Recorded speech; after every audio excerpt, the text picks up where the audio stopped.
Hello everyone, welcome to another episode of the PIK podcast, and today we have got Ben Hatchett. How you doing, Ben? Good.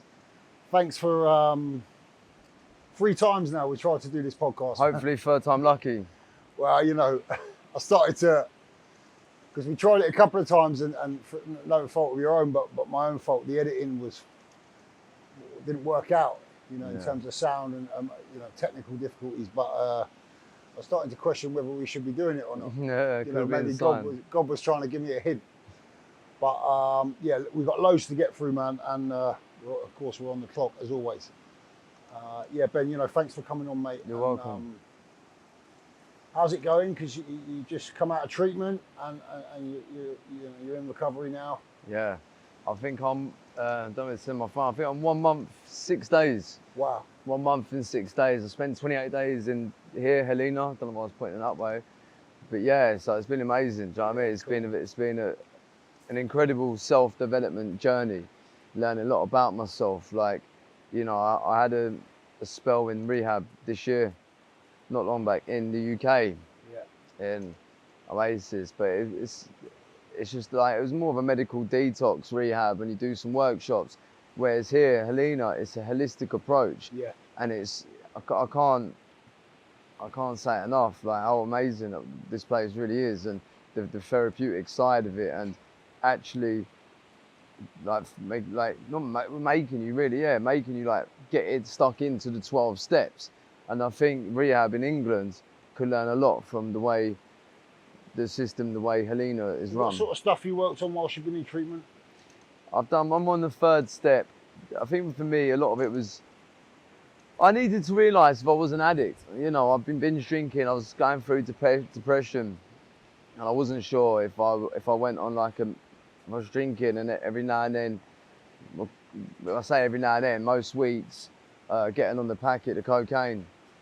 And then that would make it worse. It goes in that vicious circle. But I wasn't sure. There was something inside me that was hurting, and I'd lost. Yeah. And so I ended up in rehab. I was in a bad way. I was in a hotel room. I had a big 8-ball, bottles of rum, and I just left. And I went into some sleazy American style like hotel room in Leeds off the motorway. 55 quid a night. I was just there for a couple of days, and I was just getting scary thoughts, like, you know. But when you like, whether you're gonna take your own life or not, whether you just contemplating, thinking about it. But when you throw coke and drinking that in the mix, yeah, mate. That's when you can make a decision out of impulse and that, you know. I got into rehab, so I went into rehab, and then I come out, but I wasn't. Where was the first rehab you went into? Bradford in England, UK. Oasis, it was called. Essentially, it was just a detox, you know, from when we spoke before. I was meant to be there 28 days. I left after 23 because I had a fight offer. Eddie Hall, the strongman, he fought the 2 Polish brothers, the twins, big, massive and tits. I got offered the co-main event, so I left sort of early, which I shouldn't have done. But I don't think I was really convinced if I was an addict. And I come out, and you know, I still felt a bit lost. Still didn't feel like my energy was there. I was just sort of kind of feeling the same, but just a sober version. Do you know what I mean? Yeah. So yeah, and then something wasn't happening. And then so I went to so I relapsed. I had 2 fights after coming out of recovery. Done well, won both of them. And the second fight, which is sad really, because I relapsed that night, was I had the vest on saying recovery is possible, and you know, men's mental health. I'm a big advocate for men's mental health. And I won, but even that, it still wasn't enough. I still wasn't like... That void. The void, we spoke about it in the meeting, there was still something, you know. And I wasn't working any steps in that, because I didn't know how to do the steps. In that rehab, they give us the AA book. They don't make you go through the 12 steps. They did have workshops and that on, but I didn't know about the steps. I just read the steps in the thing. I didn't know the steps. There's a big difference between reading them 12 in the book and actually knowing it. Yeah. You know, whereas here, Holina, they give you a booklet, and it's basically you got to answer the questions and that, like, so, and then the case manager, like your worker, will sit and go through it with you, and that's see if you're ready for the next step. Sort of like a sponsor would do outside, right? Yeah. Is that right? Yeah. So, and the therapy and that here as well, you know, dealing with my mum's trauma, like the death of my mum, which a couple of years ago, that was a big thing, I think, and you know, not speaking about that, suppressing it, and some other personal life matters. And the difference I feel now, talking, like, going through that therapy, like, in therapy meetings, over it to how I was feeling before, is totally different, you know. Okay. So just, you know, because that's kind of where we've ended up now. So backtrack a little bit for us. You know, what was life like growing up for you? Yeah, life going on. I'm from Eastbourne, South Coast. I was born in Hastings, grew up in Eastbourne. Yeah, I was a bit of a lost kid, like a bit misunderstood. Again, I was in foster care most of my life, beginning of my life. So, you know. Talk to me about the foster care placement, because we spoke about it when we Yeah. recorded the last podcast. My mum was a young mum. She was 15. Yeah. She was 15. Her family was like a bit upper class, like middle class touch. And you know what I mean, mum was a bit of a rogue. You know what I mean, so. Yeah. So 15. what age did you go in to foster home? I can't really remember. I was tight. I was like, you know. As a baby. Yeah, not long after a baby, I believe. Yeah. Wow.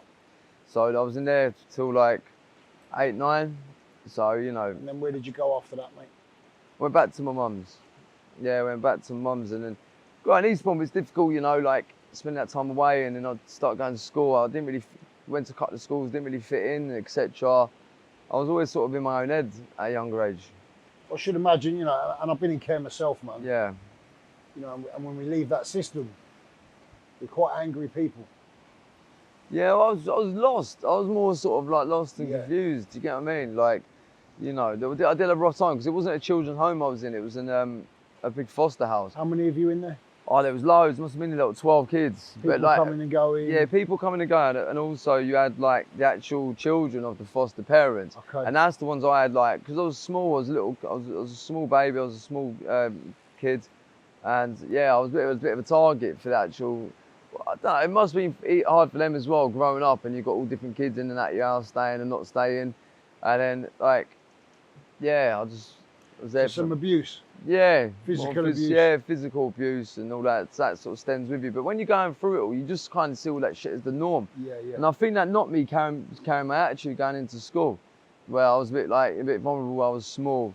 And it's only when I got to like 14, 15, I started, you know, knocking around with like older kids and that in the town, and you know, I was a bit of a scruff and that when I was a kid, and I started to learn how to look after myself a bit. You know, I had a row in town, realised I can actually punch, and you know, I used to buzz off that. I used to buzz off the name, I used to buzz off the violence, I used to buzz off the adrenaline, and do you know what I mean? And then people was actually like, in a way, respecting me, and I think it's funny, yeah, because I was watching your fights. Well, I wasn't watching your fights, but I've seen some of your fights. And then I was talking to someone that had been watching your fights. Yeah. And they said, that's trauma. Yeah. They said the way that guy fights. Yeah. You know, and we spoke about that, didn't we? And yeah, like I've seen your fights, man. You know, you're in there to do a job. Yeah. Perhaps more than a job. Yeah, you know, maybe. Perhaps you're in there to take a life. Yeah, I do. I don't know. You just have to. I don't know. I switch off. I do things to get pumped and all that. Do you know what I mean? But after I lost my mum, that's when I started losing fights. When I first come on the scene, I knocked someone out for 6 seconds. Yeah. I went 4 fights undefeated, and obviously lost my mum. I'm lucky I made amends with her before she passed.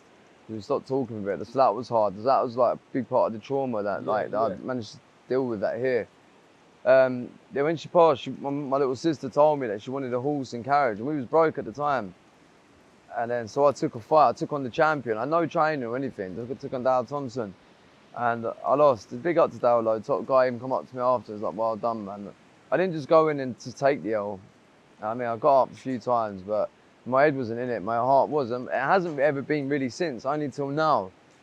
You know, but I got the horse and carriage, so well and truly I was a winner anyway, you know. Yeah. So I got, you know, my mum's sort of last wish. I got that, you know. So yeah, just jump back a little bit for me. So you left care 8 or 9. Something like that, yeah. I can't really remember, but yeah. You go home to your mum. Yeah, yeah. Listen, I know, you know, and I know you know, we've got similar experiences. It's a tough relationship to go back to. Yeah. You know, But when you're young, you don't like. Nah. You're going through life. You've got no other experience to compare it to, do you? Nah. So it's just the norm. it's funny, isn't it? Because I remember going home from care Yeah. and being excited that I was going home to my mum. Yeah. But finally, someone's come forward and they love me. You know, and then when I got there, the relationship just wasn't there. Yeah. Yeah. I can see that, but it is what it is. So I went back and it was good in that as well. But I think, you know, where like just went so long. Like I remember learning in here, they say like between 1 to 7 as a child, you're absorbing everything. The formative years, yeah. Yeah, so it's really like, you know, when you actually realise that in life, like them years, you wouldn't think there was actually that, like, I won't say important, do you know what I mean? There was that, what's the word? Let me just stop you there, man, because when I just said, and we just talked about going back to your mum. Yeah. You was there, man. Huh? You was there. Yeah, little flashbacks and that, In your innit? Yeah. I was also just trying to think, is like, I was saying that 1 to 7, I'm trying to think that word, like how absorbent that you formative years they're called, yeah. Is that what it's called? Formative years, yeah. Yeah. And I notice as well, like a lot in addiction when people share meetings and that as well, there's always like a lot of things, like especially in the trauma, there's always a lot of things that have happened when people are children. Yeah. Do you know what I mean? It's definitely related. And me again, like abandonment issues and that as well. I think that played into it. But again, like I learned like a disconnect. Yeah. And we have to, and that's what recovery teaches us is we have to learn to reconnect. Yeah. And I suppose we always try to do that as young people, but we just didn't have the fucking tools for it, man. No, that's it. No life experience because you're literally going through all the first experiences and that, ain't you? Yeah. So yeah. So and then you mentioned a few moments ago that your mum had passed. Yeah, 2 years, just over 2 years ago now. Okay. Yeah. And you'd fallen out. We'd fallen out, yeah. When I was in Broadmoor, so there was many years I didn't speak to her. And I can't even remember it was over. That's how fucking pathetic it was. Stupid, yeah. Stupidness, do you know what I mean? And then luckily a couple of months prior to death, we did sort things out. You know, if we never sorted things out, I think the trauma would have been a lot worse. How did she pass away? Alcohol. So I suppose you know that's like liver failure. It was liver failure, sepsis, and etc. And she was like, it was just like a couple of days after my birthday. I remember we was in the hospital all that week and that. Yeah. You know, it was sad. Do you know what I mean? When she went unconscious and like, it was just horrible. I remember just sitting there playing like a song I played at a funeral. Like she liked to reggae, Bob Marley and things. I remember just playing it on my phone and just putting it on the shoulder and that like while she was there. Never cried so much in my life, man. I couldn't believe it because it kicked in. We were losing her, do you know what I mean? And it's fucking alcohol. It is, and it was just alcohol. And I suppose, you know, like I'm not going to get into whether addiction's hereditary or whether we pass it on. Yeah. But I think it's definitely a behaviour we learn. Yeah.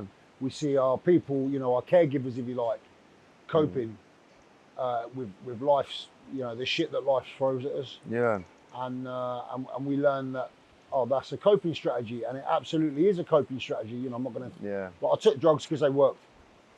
There's no fucking denying that drugs worked for me until they didn't work, and the pain of staying the same became greater than the pain of change. Mm. Do you know what I mean? So then I had to change because it was less painful to change than it was to stay who I was. Yeah. You know, and I believe that's our experience, and that's why we change. You know, because it's like it gets worse. It gets worse and worse. Like the drink was fucking horrendous. I thought like you'd think after Mum died of alcohol it would have stopped. It didn't. It made things sort of worse than that. That's why I went really, really downhill.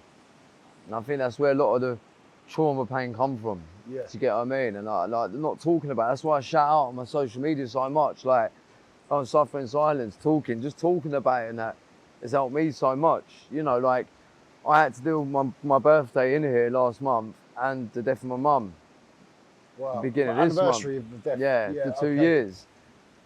I remember saying to you, like obviously last year, like I went and got drunk. I went and got drunk in that because the pain. Yeah. But I I remember what you said. You said like, if I go and start drinking or relapse on her death here, I'm just making it about me. Do you get what I mean? And like, I'm gonna go and do the thing that killed her on her anniversary. Yeah. It's fucking Is that twisted. how you felt on the anniversary? You felt like relapse? Not last. No, I didn't this time. I didn't because on my birthday days before that song come on the radio. Don't worry. You said, go on, And tell us about it. This is where like my step 2.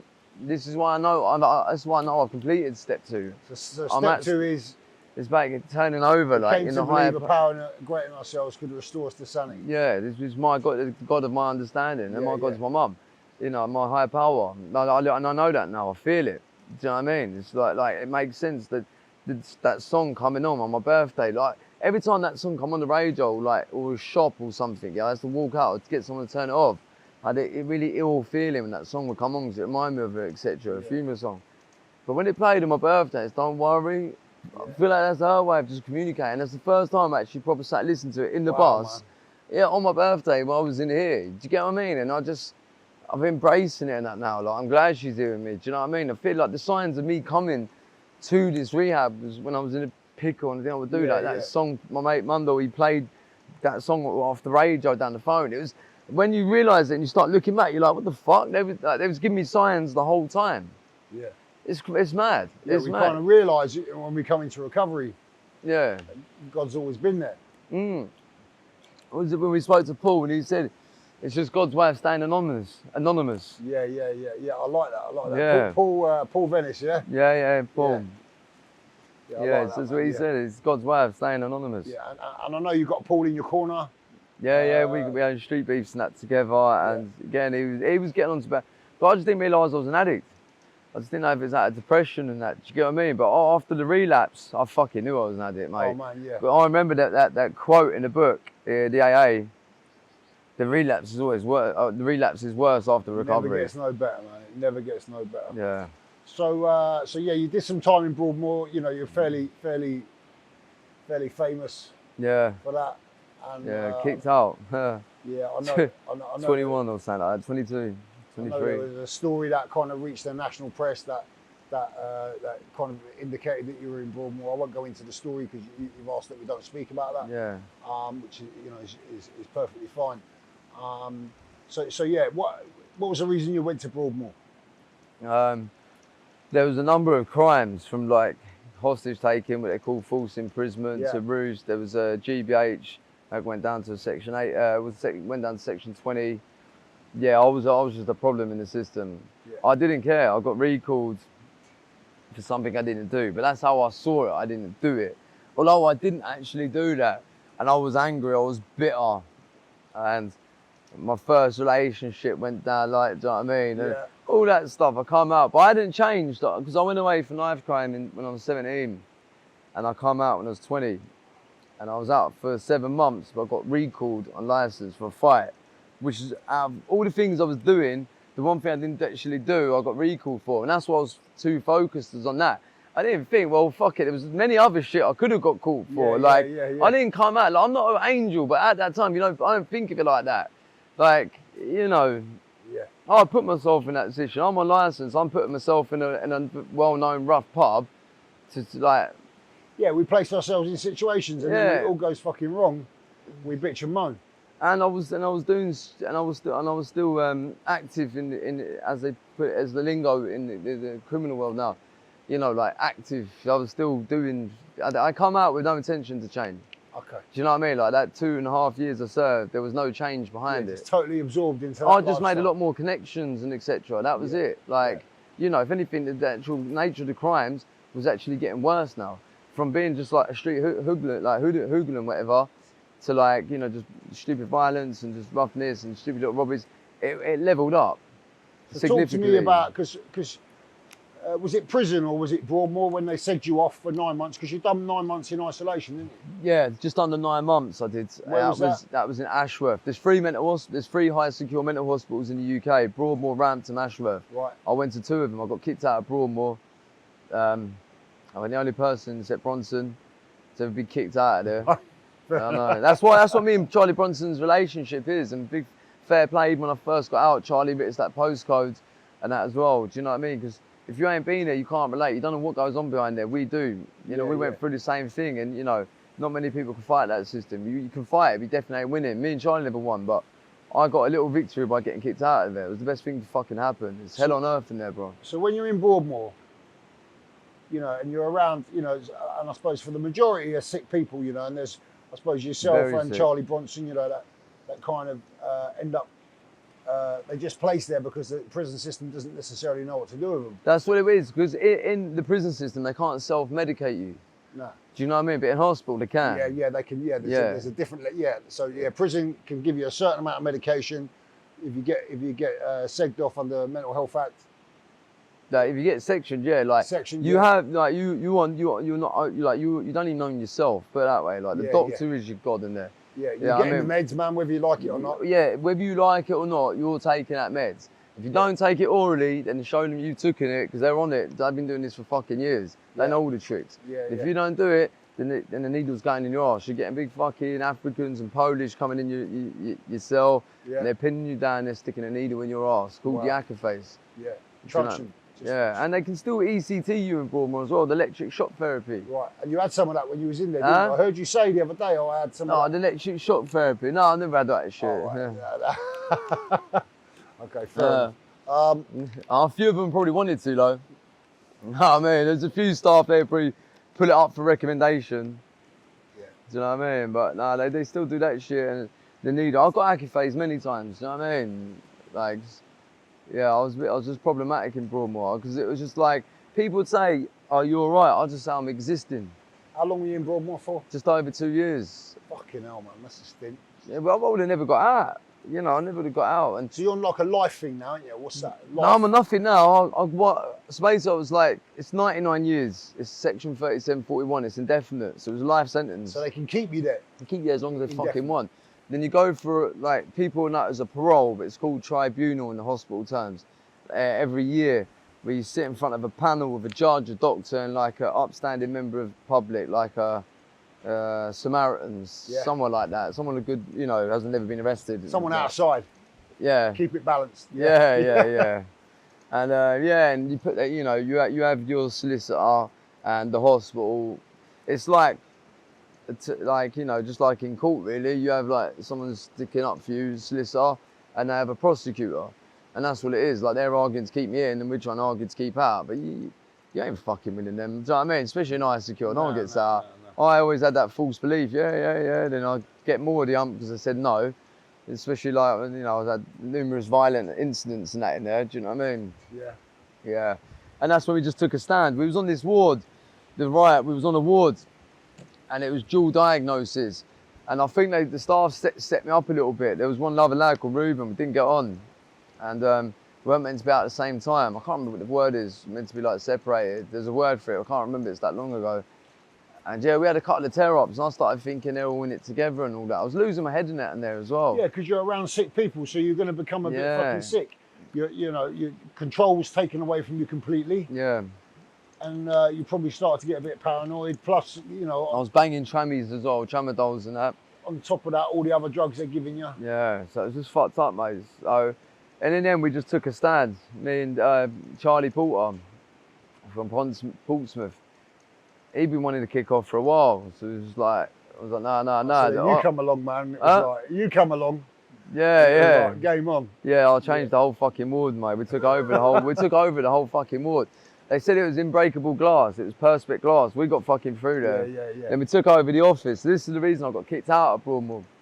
So we got through the perspex glass in the office. It's like an office in the middle with one ward going there, one ward going there. Yeah. So like the office in the middle, but see-through. Yeah, like a spur office, so it looks onto the spur. Yeah, like similar that. to a prison setup. Yeah, but if you think there's only like 20 patients on one ward, and like the staff, there's like at least one staff to every patient. Do you know what I mean? There's a lot of staff, and this was on a high dependency ward, right. So there's even more staff. Anyway, they all fucked off. We started hitting them with fucking hair clippers, and we took the whole ward. Yeah. And we got into the office. And now this was when they were still doing pen and paper notes. Yeah, so not a digital system yet. No. So we read everyone's notes. And because that's why I got kicked out. Because we knew what people, I knew, and so Charlie, we knew what people's index offence. Because like pretty much the first, second, third page of it was, you open up, it's just their bio. So for people at home, index offence would be the offence that you're in jail They for. was convicted of, Yeah, why okay. they was in hospital. And I'll tell you what, some of the people tried coming across as like lads and that in there, they were fucking bacons, you know what I mean? I started shouting shit out the fucking thing, innit? I was like, oh, mate, Lamb, you're a fucking nonsense, you're this, you're that. And then I was like, no, what you're in for. So, yeah. So they have got a duty of care, one to protect me, you're right. Yeah. Yeah. Go. Stop there a sec, right? So what happens is, whenever I record, Yeah. someone walks in the shot, I see him looking there like, my fucking head falls off, mate. damn. I could hear this guy over here. I don't know what he was doing, Let me man. get my bag. There it is. Sit down, because we're... All right, Take 2. No, this is like 20 and I'm 5 now. carry on. Yeah, have a couple of puffs on your vape and then we'll carry on. And I'm learning to work with the editing. Like, just allow the editor to do her job. Now this fucker's gone. My fucking head just goes. I've got like on camera. I look all like calm. Yeah, I got it, man. He's sitting there raging in his head, mate. Someone walks in the shot. I'm like, what the fuck are you doing? They push him in the fucking seat. Anyway, carry on. So They had a duty of care. yeah, They had a duty of care now. They couldn't keep me and Charlie in there because we knew basically we're a risk to them and they're a risk to us now. They've still got a duty of care. Do you get what I mean? Yeah. You know, so, and that's what it was, and that's the reason we both got removed. I went to Ashworth in Liverpool. Charlie went to Rampton. okay, cool. So you come out of Broadmoor. What's it like when you get that stamp, man, and you're out of it? Well, I was going straight to another high secure. Do you know what I mean? And they all had the arsehole with me because they think, they didn't know like the reason behind what was going on. It was in the papers. It was a cover up as well. Like, I got acquitted for that crime. I got acquitted. What was from the court. crime? What was it they were accusing you of? Criminal damage. Criminal and damage. a couple of staff got assaulted. Oh, But what they was doing was fucking inhumane, and there was short of staff in that. Yeah, we wasn't getting let out. When they do, there was violence. Like they breached my like safety a few times. They let me out with people that on paper we're not allowed to be out with. Yeah. Because there's been like arguments. You know what I mean? Okay. And then all of a sudden, there we are, me and him in the same room. What do you think's gonna happen? Like I'm not waiting for him to attack me, so I got it. Yeah, you're going in. And then I'm looking, and then what it is, it's setting me back even more. Because now I'm trying to get back to a medium dependency ward. Like we allowed out most of the day, and do you know what I mean? A lot more comfortable situation of like living fucking long term. Put it that way, not just locked in his cell. So the game's rigged, isn't it? The game's rigged. Exactly. So how the fuck you meant to act like? And so I'm having a fight because of your fuck up, and then now I've got to wait even longer on this fucking ward where the problems are coming from. Do you get what I mean? Yeah, it's like you can't win against the system. Yeah, it was just, and then if you kick off with the staff, they write whatever they want about you. Like it's just patronising. It's inhumane. And what they were doing was they were short staff. They was getting agency staff in, didn't have a fucking clue what they're doing. They were mouthy cunts, a lot of them as well, looking down at you, patronising. Like they forget you're fucking human. So talk to me about the day when you get the stamp and they say, yeah, you can leave.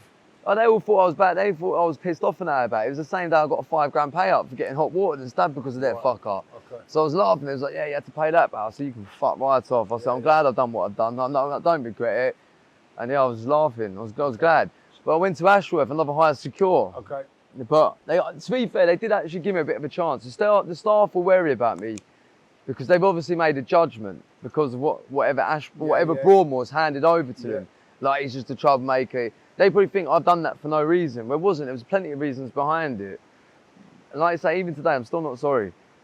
And I still stand by this. And I know this as well because they had a big review about 2-3 years later, and that whole ward and that what was it Banbury? Yeah, Banbury would have. I can't remember what I can't remember what ward it was. Yeah, it's cool. But there was a massive review in that, and they did class it. The people that go around and check. The people, CQ, is it CQC? Yeah, it'd be CQC. Yeah, it's the CQC. They went round and it was in the Inside Times or shit like that, and basically it was just like inhumane or whatever. Do you know what I mean? There was lots up. So and they'd done a big change around. They started getting more people out integrated and etc. There was a big review. So it just goes to show. Do you know what I mean? Okay, so you go out of Broadmoor, you go to Ashworth. When did you get out of Ashworth? Oh. How long? So in total, was it 2 years sectioned off? Or? I went to prison for about a year and a half. Yeah. Then I went to Broadmoor. I got the sentence in Broadmoor. I was in Broadmoor about 2 years, got kicked out. I went to Ashworth. I was in Ashworth about 4 years. 4 years. Okay. And then the medium secure, I was in there for a couple of years. So it was 10 years altogether. What, locked up in hospital, yeah? Yeah, no breaks. Well, yeah, it was the first couple of years of Fucking prison, hell. but transferred from prison to thing. It was a full straight 10 years, from That's like- 2010 to 2020. That's like a life sentence. But 10 years, double figures, wasn't it? And I was 21 when I went in, I got out at 30. 30. Wow. Yeah.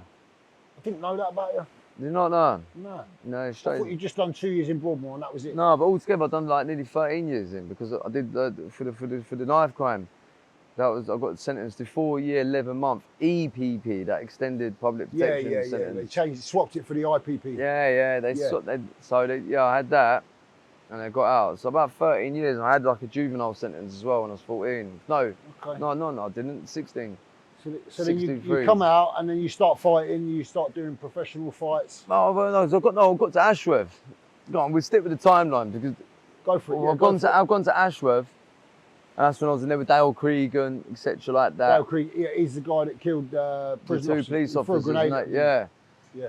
Actually, but I've skipped too much. So I've gone to Ashworth, things were going all right, like I was having a bit of chance. I knew some of the staff were a bit cautious because of the reputation I've just come from getting kicked out of Broadmoor coming up. They're obviously going to they're going to know, isn't they? Like, okay, he's one to watch, isn't he? He might be a troublemaker.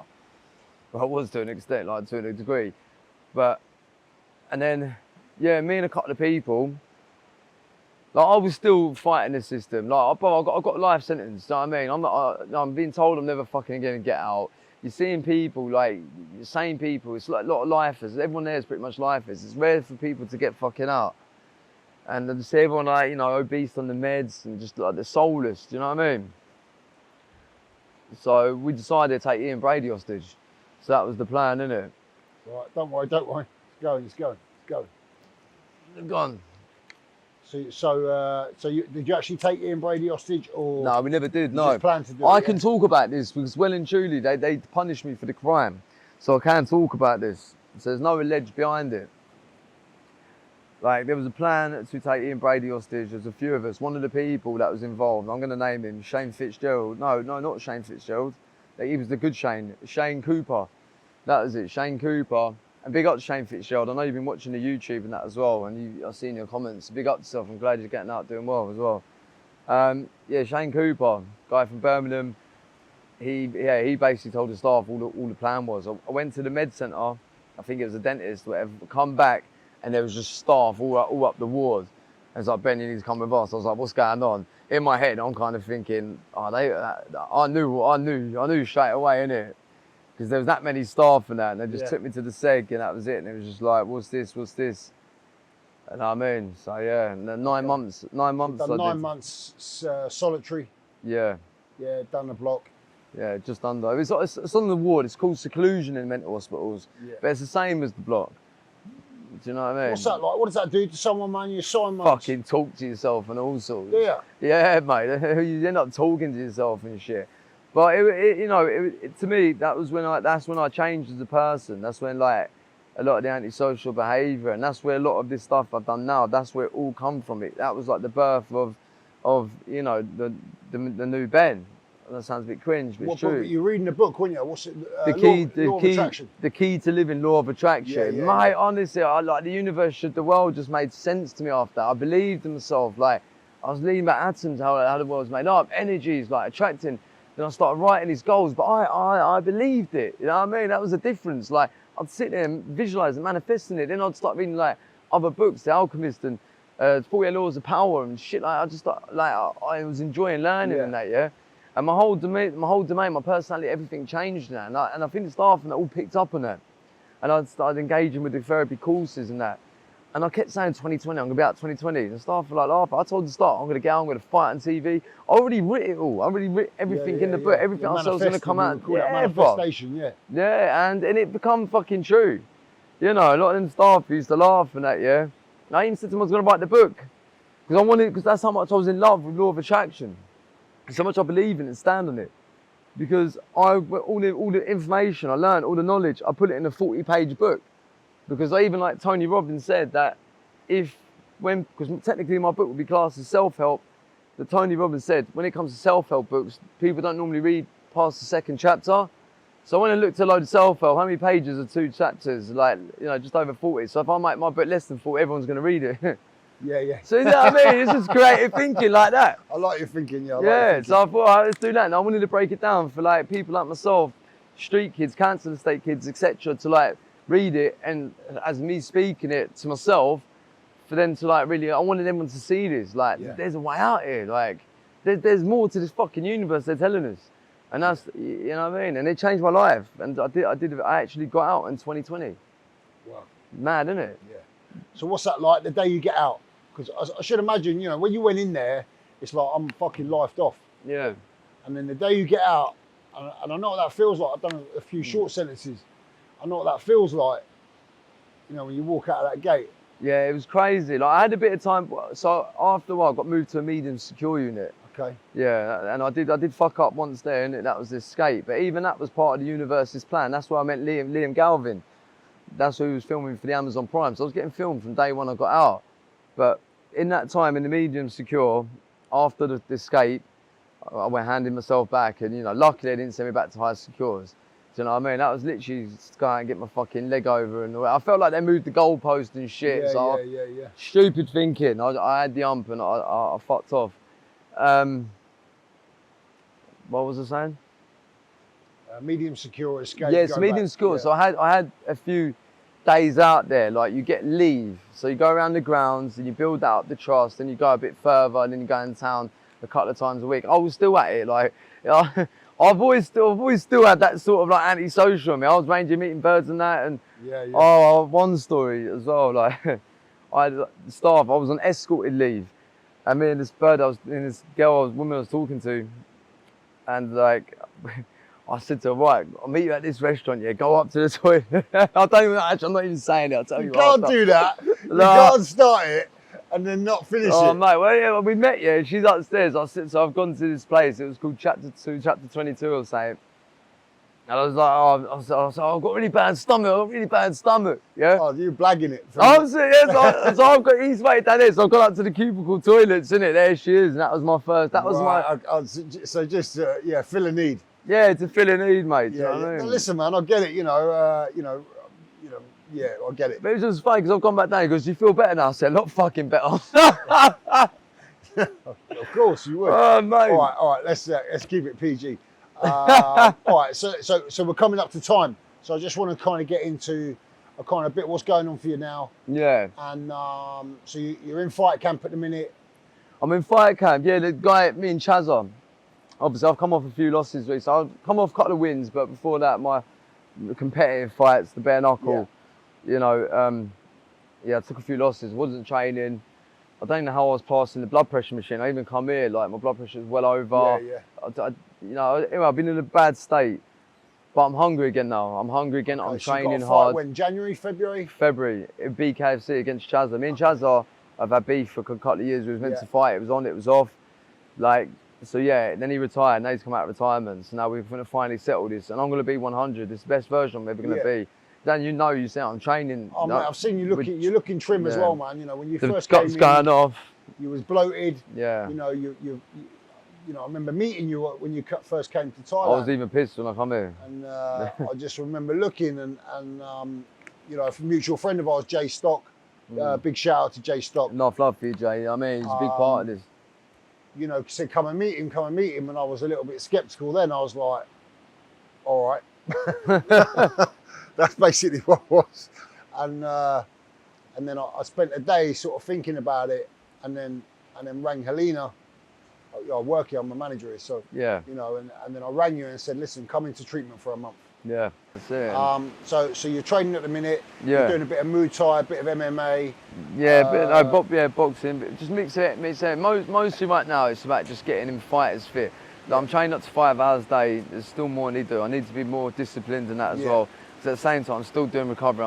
Recovery is a fight itself. Yeah, do you get what I mean? Yeah. That's the daily thing itself. So, learning that, getting a routine.